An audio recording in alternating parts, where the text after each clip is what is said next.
Ever wondered what's really inside a baseball? Or how that clean white ball with perfect red stitches goes from raw rubber and leather to game-ready gear? In this video, we're going deep into the world of baseball making, step by step. From the core to the cover, the bats to the branding, we're showing it all. If you've ever loved the sound of a home run or held a ball in your hand, you'll want to stick around till the end. The heart of the game before a baseball ever gets its signature red stitches or smooth leather cover, it starts with something much simpler: rubber. That's right, the heart of every baseball is a small, solid rubber sphere. And believe it or not, this little core does a lot more than just sit at the center. The rubber is picked for its perfect mix of weight, bounce, and toughness. It has to meet exact standards. Too soft and the ball won't travel far. Too hard and it might feel like hitting a rock. Manufacturers mold the rubber into a sphere using heat and high pressure. That intense pressure shapes the core just right, making sure it's dense enough to stay firm even after hundreds of hits. After molding, each core goes through quality checks. Workers inspect the shape, weight, and bounce. Any core that's a little too light or not perfectly round, it gets tossed out. As one factory manager puts it, the ball's only as good as its center. If the core's off, everything else falls apart. It may look like a simple black ball, but this core plays a huge role in how a baseball performs. It affects how the ball feels when it leaves the pitcher's hand, how it reacts when it hits the bat, and even how it moves through the air. It's the first piece in a carefully crafted puzzle. Now, once that core is ready to go, it's time to give it some support by wrapping it up tight. That's where the next step comes in: the science of windings. Now imagine holding that rubber core and wrapping it again and again with hundreds of yards of string. That's exactly what happens next. It's called the winding process, and it's all about strength, structure, and balance. Machines do most of the wrapping, using thin strands of yarn that are chosen based on how stretchy, firm, or grippy they are. These windings aren't random.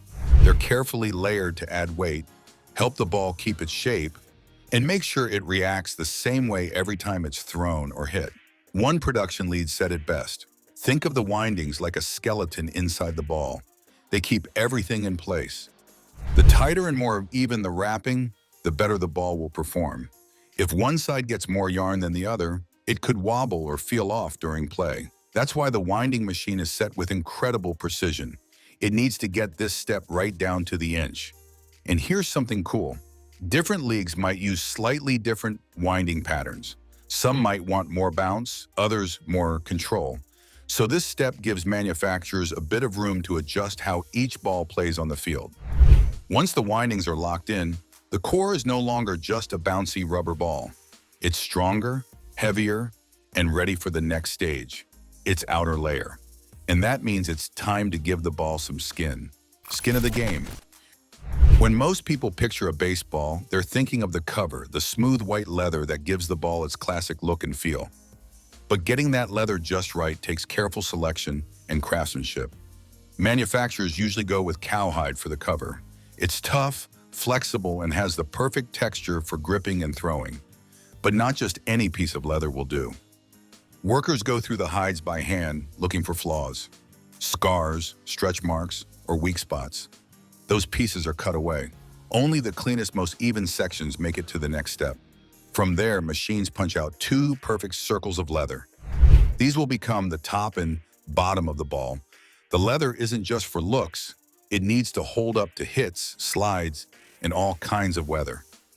As one leather technician shared, a good hide makes a ball last longer, grip better, and just feel right in the hand. The leather also affects how the ball travels through the air. It adds drag and grip, which can help with pitches like curveballs or sliders. It's a surprisingly technical part of what seems like a simple product. Once the leather pieces are ready, they're matched up with a core and prepared for the next, and maybe most iconic step: stitching it all together. Stitch by stitch. Now we get to the step that makes a baseball instantly recognizable: those bright red stitches running around the leather. This part isn't just about looks, it plays a big role in how the ball performs. And yes, every single official baseball is stitched by hand. It takes. Exactly 108 double stitches to seal a baseball. Each stitch is done using waxed red thread, known for its strength and resistance to heat and moisture. You might have wondered, why red? It's simple. Red thread is easier to see. For pitchers, that matters. For batters, it helps them pick up spin. For fans, it makes the ball look just right. The stitch pattern follows a figure-8 shape, which isn't just for symmetry. This layout impacts how air flows over the ball when it's thrown. That's why pitches can break, rise, or dive. It's part design, part physics. One stitcher explained, "You've got to pull every stitch tight enough to seal, but not so tight that the leather warps. It's a rhythm like sewing a heartbeat into the ball." This step also takes time. It can take up to 15 minutes to hand stitch a single ball. That's a lot of effort, but the result is worth it. When it's done right, the stitches won't loosen, the leather won't shift, and the ball can take hit after hit without falling apart. Once the stitching is in place, the ball really starts to look complete. But we're not quite there yet. There's one last touch that gives the baseball its signature look. Painted for perfection. After all that effort, the core, the winding, the leather, the stitching, comes a surprisingly delicate step: painting and finishing the ball. This is what gives the baseball its bright, clean appearance and adds the final protective layer. Each stitched ball is coated in a thin layer of white paint. This isn't your average paint, it's a special formula made to stick to leather, resist dirt, and survive the sweat and mud of the game. It also adds a bit of waterproofing, helping the ball last longer under tough conditions. Once dry, the branding comes next. Logos, league marks, and sometimes even special edition graphics are stamped or printed onto the ball. These aren't just for looks, they prove the ball meets league standards and give it a professional finish. A senior printer at one factory said, "The branding step is like putting a signature on a masterpiece. It's what turns it from a ball into a baseball." The final step? A visual inspection. Every ball is checked again for any defects. A missed stitch, a paint smudge, a lopsided logo. All reasons to pull it from the line. Only the best make it to the field. With paint dry and logos set, the ball is now complete. But it still needs to pass one last round of quality checks. And that's where we're headed next. Final checks. With the baseball now fully assembled, stitched, painted, and branded, it enters one of the most critical phases: inspection. This is the part where perfection is non-negotiable. Every ball, no matter how carefully it was crafted, still needs to prove it's game ready. Inspectors, often with years of experience, go over each ball with a sharp eye. They check for tiny flaws. Maybe a stitch that didn't sit quite right, or a section of leather that didn't take the paint cleanly. Even small imperfections can make a big difference on the field. A ball that's just a fraction too light or slightly off-center might behave unpredictably, and that's not something players or leagues are willing to risk. Besides the visual check, each ball is tested for size and weight. The standard circumference is just over 9 inches, and the weight has to sit between 5 and 5.25 ounces. Compression tests are also done to make sure the ball isn't too hard or too soft. And machines measure how much the ball squishes under pressure, simulating how it'll respond to a hit or pitch. Here's something surprising: not every ball that makes it through the full production process passes this test. In fact, a good number are rejected and sent to be used as practice balls or even recycled for parts. As one quality control lead said, "Only the best reach the pros, anything less is a no-go." And those that do pass, they're packed, sealed, and ready for shipment to stadiums, training fields, and retailers all around the world. But while that baseball is complete, we're only halfway through the story. Because what's a baseball without a bat? So let's shift gears and step into a different part of the factory, the bat workshop. And we're starting with the original classic, wood. The other half, before aluminum bats changed the game, the only option was wood. And in the pro leagues, that's still the rule. There's something about the crack of a wooden bat that just feels timeless. But making one, that takes a mix of tradition, craftsmanship, and modern machinery. It all begins in the forest. Maple, ash, and birch trees are the go-to choices. Each type of wood offers something different. Maple is hard and dense, great for power hitters. Ash is a bit lighter and more flexible, while birch falls somewhere in between. The logs are cut into billets, thick, short cylinders of raw wood, and dried to the perfect moisture level. That moisture is crucial. Too much and the bat might crack or warp. Too little and it becomes brittle. After drying, the billets are shaped on a lathe, a spinning machine that turns the block of wood into the familiar silhouette of a baseball bat. Craftsmen use templates and measurements to carve each bat to exact specs: length, barrel size, taper. Then comes the finishing. The bats are sanded smooth, logos are burned or stamped into the surface, and a few coats of sealant or varnish are applied for protection and shine. There's a certain pride in this part of the process. So, one bat maker said, "Every bat's got its own personality. You can feel it in the grain, in the swing. We just help bring it to life." With wooden bats ready for the field, it's time to meet their high-tech cousin, sleek, strong, and built for power, the aluminum bat. Enter the metal. Aluminum bats have completely transformed the game at the amateur level. High school, college, even recreational leagues, metal bats are everywhere. And while wooden bats are crafted from nature, aluminum bats are forged with industrial precision. It starts with aircraft-grade aluminum, seriously tough stuff. Long metal rods are cut into chunks called blanks. These blanks are then drilled through the center, creating the hollow tube that will eventually become the bat's barrel. That hollow core is a big part of what makes aluminum bats lighter and easier to swing. The next step? A process called impact extrusion. Imagine 300 tons of force stretching that chunk of aluminum into the rough shape of a bat. It's loud, fast, and incredibly powerful. Then the metal is washed to remove any oils or residue left behind. Straightness matters. Even a slight curve can throw off a hitter. So each bat is inspected and, if needed, adjusted using hydraulic pressure until it's perfectly aligned. It's precise work, and it has to be, because the bat's performance depends on it. An aluminum bat technician put it this way: "We don't just make bats, we tune them." Every bat has to feel like an extension of the player's arms. Now that the metal form is in place, it's time to refine the shape, to turn this raw tube into a sleek, swing-ready tool. From tube to tool, shaping an aluminum bat is all about balance and feel. The extrusion process gave us the rough form, but now we need to fine-tune it to regulation size and performance standards. This part of the process is a mix of high-tech machines and hands-on checks. Computer-guided lathes trim down the bat to the exact length and thickness, whether it's a 32-inch bat for a high school player or a 34-inch model for a college slugger. Every cut counts. One end of the bat becomes the barrel, the other the handle, and both are shaped to match the player's grip and swing style. After the sizing comes end trimming. A circular saw slices the handle cleanly, while the open end of the barrel is shaped to hold a cap. These precise cuts help with balance, ensuring the bat feels neither too heavy up top nor too light at the grip. What's fascinating is how small changes in shape can make a big difference. Even a quarter inch off the barrel can affect how the bat connects with the ball. "You're not just making metal tubes," said one plant supervisor. "You're making precision tools for athletes."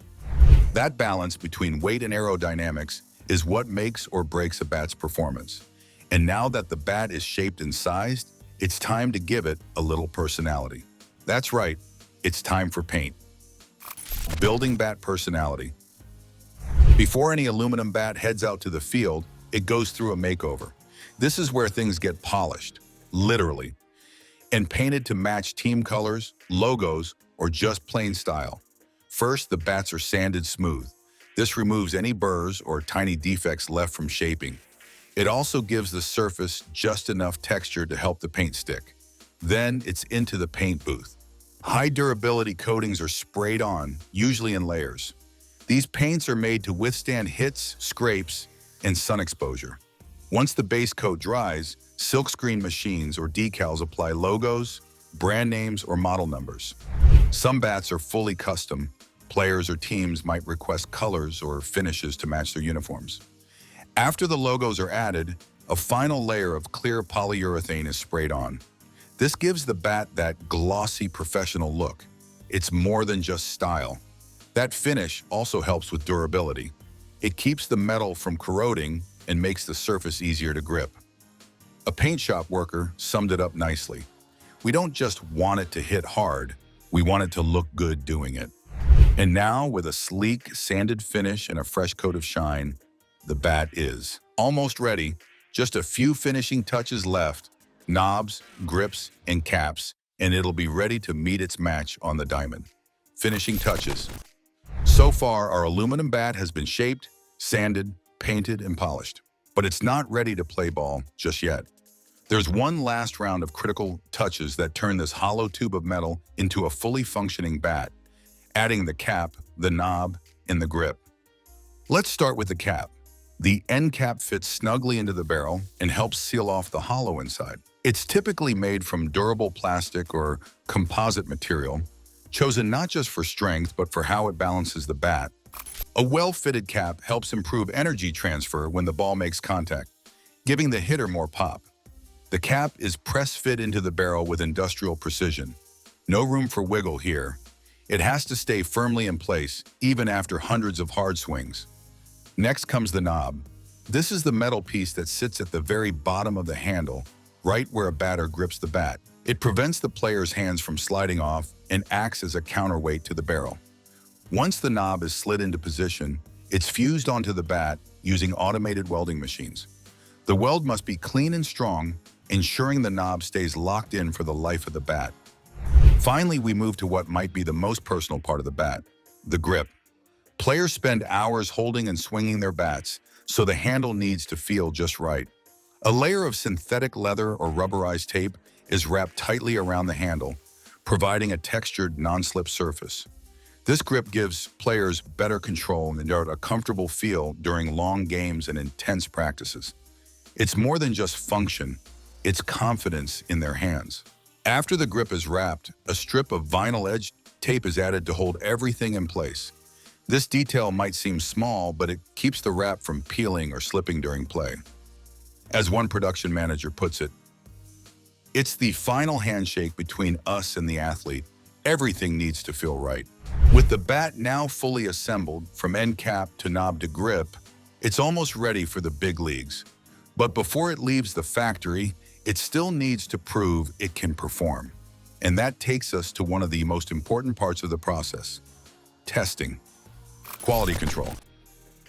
At this point in the journey, the baseballs have been stitched and sealed, the bats have been shaped and gripped, and everything looks good on the outside. But looks aren't enough. Every bat has to meet strict performance and safety standards before it can be used in a real game. Quality control is where science meets swing. Each bat is tested for weight, balance, and strength. The weight must match specific guidelines depending on the league it's intended for. Too light, and it might give an unfair advantage. Too heavy, and it could slow down a swing. The balance is just as important. It determines how the bat feels in the hands, whether it's end-loaded for more power or evenly balanced for faster swings. Robotic arms are often used to simulate repeated swings. These machines hit the same spot on the bat hundreds of times to check for weak points or signs of stress. The idea is to replicate real-life gameplay, but with far more intensity. If a bat can survive that kind of punishment, it's more than ready for the field. There's also the trampoline effect test. This checks how much energy the bat gives back when hitting a ball. If it's too bouncy, it might not be allowed in certain leagues. Each organization, Little League, NCAA, high school athletics, has its own rules about what's allowed. Manufacturers run every model through these league-specific tests to make sure their bats are compliant. Customization is another layer. Professional players often request bats tailored to their exact swing style. That might mean a slightly thicker handle, a custom grip, or a very specific weight. In those cases, testing is even more precise. These bats aren't just made to meet standards, they're made to match an individual athlete's needs. Once a bat passes all these tests, it's stamped with a certification mark. This lets coaches, players, and officials know the bat is legal and safe to use. As one tester shared, We don't just test for rules, we test for trust. Players have to believe their gear will perform under pressure. And with that final seal of approval, the bats and baseballs are ready to leave the factory floor. The last stop, getting them into the hands of the people who use them. Let's wrap things up by following their journey out into the world. From factory to field. With every baseball polished and stitched, every bat painted and tested, the last step is getting them where they need to go. This is the part of the process most fans never see, but it's where everything comes together. Inside the packaging department, baseballs are boxed by the dozen. Each ball is cradled in soft cardboard sleeves to protect the leather, the stitches, and the shape during transit. Bats, on the other hand, are individually wrapped in foam and slid into tubes or boxes that prevent dents or scratches. Some shipments go to retail stores, others directly to training facilities, stadiums, or even player homes. Game-ready baseballs destined for the pros go through a few more steps. They're often delivered in temperature-controlled conditions to prevent the leather from warping or drying out. Each box is labeled with manufacturing codes and quality stamps, so teams know exactly what they're getting. There's also a difference in how balls and bats are distributed based on level of play. High school teams might order in bulk at the beginning of the season. College programs get customized shipments. Major League Baseball, they get daily deliveries during the season, with balls prepared to exact specifications, including some that are rubbed up with special mud for better grip. But it's not just a domestic operation. Baseball is global. Gear made in U.S. factories is shipped as far as Japan, the Dominican Republic, South Korea, and beyond. Local leagues, international tournaments, and backyard games all rely on the same core equipment. As one logistics coordinator put it, baseball may be America's pastime, but the gear moves all around the world. There's also a quiet pride in this stage. The folks boxing the gear know where it's going. They might pack a bat headed to a future MVP or a baseball that'll be caught in a game-winning play. Every item has a story waiting to happen. And here's a fun fact to end on. From the day a cowhide is tanned to the moment it becomes a game-used baseball, about 10 months can pass. That's nearly a year of prep work for just one ball. So next time you're at a game and see a home run or a diving catch, remember? There's a world of work behind that moment. From forests and foundries to stitching rooms and testing labs, it all comes together so we can hear that beautiful crack of the bat and shout, "Play ball." And that's how baseballs and bats are made. From raw materials to the field, it's a process full of skill, precision, and tradition. Thanks for watching. If you learned something new or just enjoyed the ride, give us a like, hit subscribe, and let us know what you'd love to see next.